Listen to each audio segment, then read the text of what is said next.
a hablar sobre el cálculo de pH. Ahora bien, tenemos que definir qué es pH. Es potencial de hidrógeno. Y tomar en cuenta que hay sustancias ácidas, por ejemplo, como el ácido sulfúrico, el ácido clorhídrico, el ácido acético, que es el vinagre, y hay sustancias alcalinas, por ejemplo, el hidróxido de magnesio, que es la leche de magnesia, el hidróxido de sodio, la sosa cáustica, que es conocida como hidróxido de sodio, y también lo que es el hidróxido de calcio, que es conocido como la cal hidratada, la que se utiliza en construcción. Y básicamente tenemos que identificar las características del ácido y lo que es una sustancia alcalina. Y también identificar que hay un punto medio que es el neutro, ¿ok? Con un pH de 7. Pero ahora bien, ¿qué es un ácido? Vamos a ir definiéndolo como una sustancia que al disolverse en agua va a liberar protones, o sea, es decir, iones de hidrógeno. Y en cambio, una sustancia alcalina en presencia de agua va a liberar iones OH con carga negativa, o sea, iones hidroxilo, ¿ok? Entonces, básicamente es lo que tenemos que tomar en cuenta y vamos a ir abordando un poquito más esta parte, que es lo que les acabo de mencionar, el ácido sustancia que contiene hidrógeno, y aquí básicamente la base, algo importante es acepta estos iones de hidrógeno que está liberando el ácido y lo va a aceptar la base. Eso es importante que se considere. Y bueno, aquí algunas de las características de un ácido son corrosivos y reaccionan con metales y bases. Las sustancias básicas, como podemos observar, tienen un sabor amargo, jabonoso y reaccionan con ácidos. Ahora bien, antes de introducirnos lo que son los cálculos, hay teorías ácido-base. ¿Qué nos va mencionando esto? Bueno, pues la primera persona que estableció la teoría fue Arrhenius. ¿Qué empezó a decir este señor? Bueno, pues aquí fue estableciendo las bases de la definición de un ácido, de una base, pero tenía ciertas limitaciones porque había sustancias que a pesar de no tener, por ejemplo, los iones OH, se comportaban como, por ejemplo, una base. Por ejemplo, el amoníaco se comporta como una base. No lo lograba explicar. Además, que él solo mencionó que se daban en un medio acuoso, pero las reacciones ácido-base también se dan en otros medios de disolución no acuosas. Y conforme van pasando los años, van estableciéndose otras teorías donde ya van estableciendo, por ejemplo, que hay ácidos que son fuertes y débiles, lo mismo con las bases. Hay fuertes y hay débiles, hay un comportamiento electrónico y bueno, se va dando todo ese mundo de lo que es la manera interna, de cómo van dándose esas reacciones ácido-base. Ahora bien, vamos a ir viendo algunas cuestiones importantes, sobre todo la neutralización, que es un ácido y una base reaccionan entre ellos y anulan sus propiedades. ¿Qué quiere decir eso? Por ejemplo, tenemos una base, el hidróxido de calcio, que aquí van mencionando lo que es una reacción de un indicador. Es decir, que si yo tengo un ácido fuerte y una base fuerte, cuando los combino, tengo que buscar un medio de neutralización que su pH quede en 7, por así decirlo. Y para eso, en el laboratorio se utilizan indicadores, por ejemplo, la fenolftaleína, que es una sustancia como un colorante que cuando se coloca en sustancias alcalinas fuertes se torna de color rosado. Entonces, conforme van cayendo las gotitas de ácido, va a haber un punto de equilibrio donde esta sustancia va a quedar incolora y nos va a decir que el pH se ha neutralizado.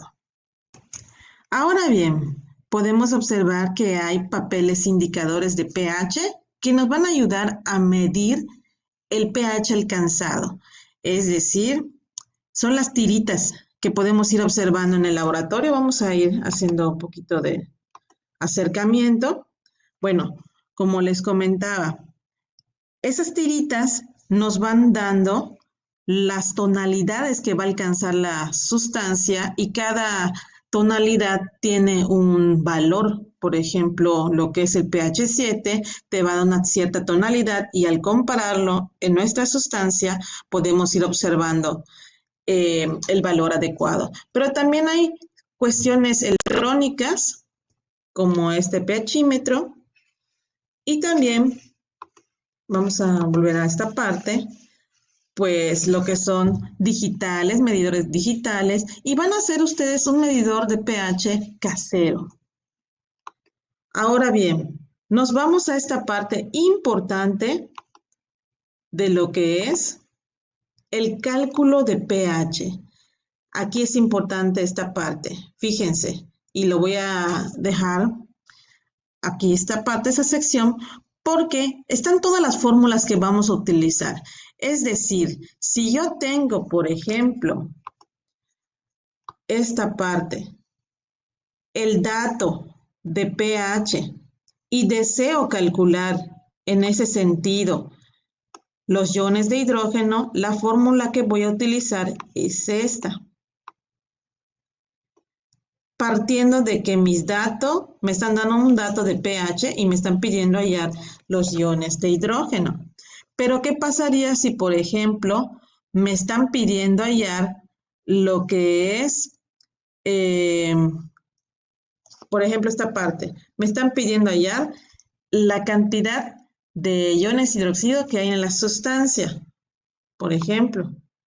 Tengo que hacer este recorrido, calcular primero los iones hidrógeno con esta fórmula y luego de aquí tengo que utilizar esta fórmula para calcular los iones OH, ¿ok? Hidroxilo. Entonces, esto prácticamente es un esquema de apoyo porque les va diciendo con qué dato vas a partir y cuál es la ruta que vas a seguir. No necesariamente vas a tener en primera instancia el pH, puede ser que a lo mejor te den el pOH o puede ser que te den primero los iones de hidrógeno y aquí las flechitas te van a ir diciendo en qué dirección, dependiendo hacia dónde vayas a ir, cuál va a ser la ruta y las fórmulas que vas a utilizar. Vámonos con un ejemplo. Aquí vamos a ir puntualizando esta parte. Vamos a borrar esto, ¿ok? Y bueno, volvemos a esta parte donde tenemos un ejercicio ya resuelto. Si ustedes observan, ¿ok? Nos están pidiendo calcular el pH y el pOH. Es decir, esa sustancia, ¿cuántos iones de hidrógeno va a tener? ¿Ok? Su potencial de iones hidrógeno y su potencial de iones hidroxilo. Pero si ustedes se dan cuenta, me están pidiendo esto y el dato con el que estoy partiendo son los iones hidrógeno, que es muy similar a los iones de hidrógeno, ¿ok? Entonces, la fórmula es esta, vamos a ir viendo, retomando lo que hemos estado mencionando, nos están pidiendo hallar el pH a partir de esto, fíjense. Si ustedes se dan cuenta, suponiendo que los iones hidrógeno son los iones, los iones hidrógeno son los iones hidrógeno, me está diciendo que la fórmula a utilizar es pH igual a menos logaritmo de la cantidad que me están dando. Y si nosotros lo vamos viendo, lo mismo, ahí está, vean acá, ya me está diciendo cuál es la fórmula a utilizar. Utilizo la calculadora para esa parte y me va mencionando de manera muy puntual cuáles son las teclas a utilizar, que es la de exponente y también para elevar el valor es con la X.